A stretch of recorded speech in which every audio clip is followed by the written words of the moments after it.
Hypothyroidism is a condition often misunderstood even by physicians. It's a medical bias that casts a long shadow, creating a misconception that once you're diagnosed, you're stuck in a stationary state, unable to improve. This belief, however, doesn't take into account the fluidity of our bodies and the ability to adapt and heal. The truth is, hypothyroidism doesn't have to be a life sentence. Many physicians, unfortunately, fall into the trap of this bias, not considering the importance of adjusting treatments as the patient's condition fluctuates.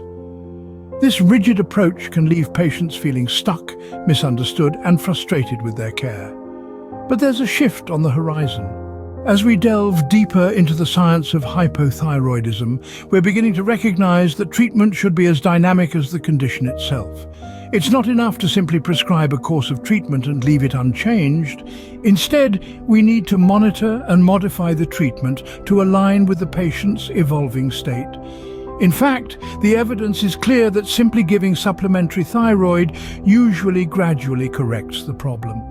This approach can lead to recovery, especially when other protective measures are taken. It's a journey, a process of healing that requires attention, care, and above all, adaptability.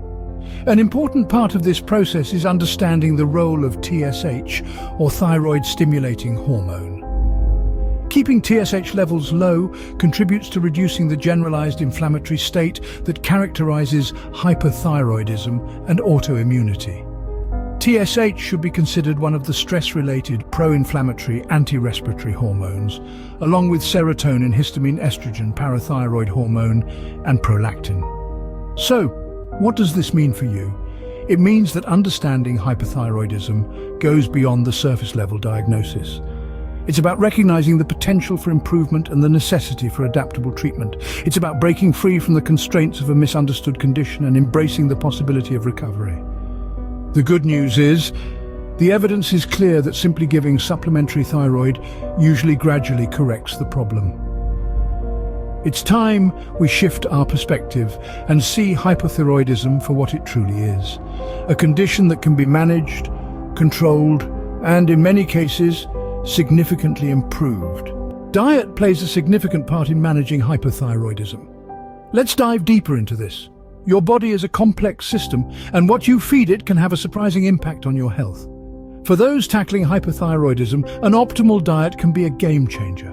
It's not just about what you eat, but also what you should avoid. Imagine your diet as a landscape. Some foods are like nurturing rain, while others are like destructive storms. By navigating this landscape wisely, you can help your body recover from hypothyroidism. Let's start with the storms. Certain foods like legumes and polyunsaturated fats interfere with your thyroid hormone and disturb immune functions. They're like the tornadoes in your diet landscape, wreaking havoc on your body's balance. Foods from the cabbage family, like broccoli, can also be tricky. They should be well cooked and used no more than once a week. They're like the occasional thunderstorms, not too harmful if managed well. Now imagine the nurturing rain. This rain is the high-protein diet that your body needs. About 100 grams of good protein daily can be protective. Protein deficiency is a common cause of hypothyroidism. It's like a drought in your body, and it's something you can fix. But it's not just about quantity, it's about balance. Too much of certain proteins can be like a flood. Muscle meats like fish fillets, chicken breast or legs, and the usual steaks and chops can be anti-thyroid if they provide too much tryptophan. This is where gelatin comes into play. It's like a sponge, soaking up the excess tryptophan. You can find it in chicken soup and oxtail soup, both rich in gelatin from the bones and connective tissues. And remember, your diet landscape is unique to you. What works for one person might not work for another. It's all about finding the right balance for your body. By adjusting your diet, you can help your body recover from hypothyroidism. A high-protein diet can be protective against hypothyroidism. Let's dive into the world of proteins, a vital component of our diet, and their role in maintaining thyroid health. Protein deficiency can be a common cause of hypothyroidism, a condition where the thyroid gland doesn't produce enough thyroid hormones. This is where a high-protein diet comes in. Consuming around 100 grams of quality protein daily can be protective and aid in maintaining a well-functioning thyroid. But it's not just about consuming protein in large quantities. It's about consuming the right kind of protein. And here's where we need to be cautious. While muscle meats, including fish fillets, chicken breast or legs, and the usual steaks and chops, are rich in protein, they can provide too much of an amino acid called tryptophan. Tryptophan, you see, can be anti-thyroid if consumed excessively. It's like adding too much fuel to a fire, ultimately causing it to burn out faster. An excess of tryptophan can disrupt the balance we need for optimal thyroid health. The same caution applies to certain protein supplements, such as whey and egg whites. They too can contain high levels of tryptophan and can be anti-thyroid if used excessively. So, how do we strike a balance? One way is by incorporating gelatin into our diet. Gelatin, found in abundance in chicken soup and oxtail soup, contains no tryptophan.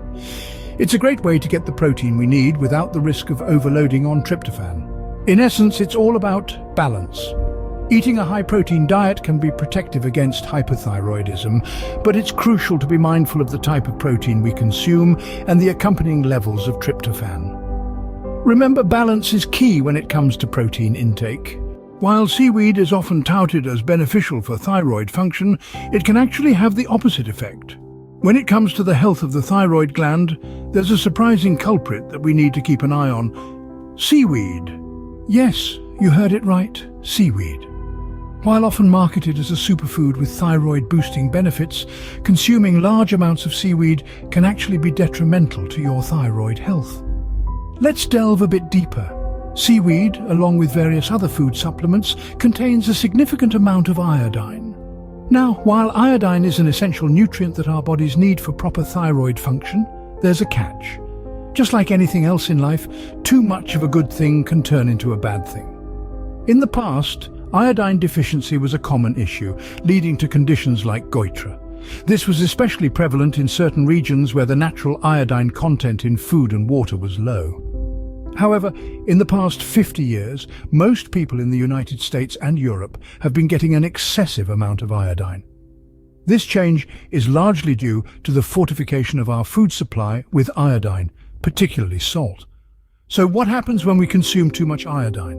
Well, excessive iodine can lead to hypothyroidism. This condition is characterized by an underactive thyroid gland, leading to symptoms like fatigue, weight gain, and depression. But that's not all. Consuming large amounts of seaweed can also injure the thyroid cells, contributing to a condition known as thyroiditis. This is an inflammation of the thyroid gland that can cause a range of symptoms, from pain in the throat to difficulty swallowing and hoarseness. Therefore, while the occasional sushi roll or seaweed salad can certainly be part of a healthy diet, we need to be mindful of our iodine intake. It's always about balance. And remember, not all health foods are created equal, and what works for one person might not work for another. It's important to be aware of the potential dangers of excessive iodine consumption. Be informed, be discerning, and always prioritize balance in your diet for optimal thyroid health. There are other factors to consider in managing hypothyroidism. For instance, intestinal bacteria can contribute to a variety of autoimmune problems, including thyroiditis. This is where the combination of indigestible fiber, such as raw carrot, with mild germicides like vinegar and coconut oil, can come into play. This blend can improve your hormonal environment while simultaneously reducing your immunological burden. But that's not all. Adequate light also plays a pivotal role in your health. It's essential in maintaining a high-energy respiratory state, which can help prevent a whole complex of inflammatory, autoimmune and degenerative diseases. So don't forget to let a little sunshine into your life. By considering these factors, such as the role of intestinal bacteria, the benefits of combining fiber with germicides, and the importance of adequate light, you can take a holistic approach to managing hypothyroidism. Remember, the path to better health is more than just diet and exercise. It's a lifestyle. There's a lot to take in, but remember, knowledge is power. Let's quickly touch base on what we've learned today. Hypothyroidism is often misunderstood, but with the right approach to treatment, recovery is possible. A diet free of antithyroid foods and rich in good protein, particularly from sources low in tryptophan, can be protective against hypothyroidism. It's important to be cautious with iodine-rich foods like seaweed, which can actually be harmful to thyroid health. And finally, factors like adequate light and a healthy gut environment can contribute to maintaining a high-energy respiratory state and preventing autoimmune diseases. This knowledge is your first step. It's crucial to remember these insights and integrate them into your daily routines. By learning about hypothyroidism and taking informed action, you can regain sleep, vitality, physical health, and mental health. Subscribe to this channel for more beneficial information. Take control of your health today.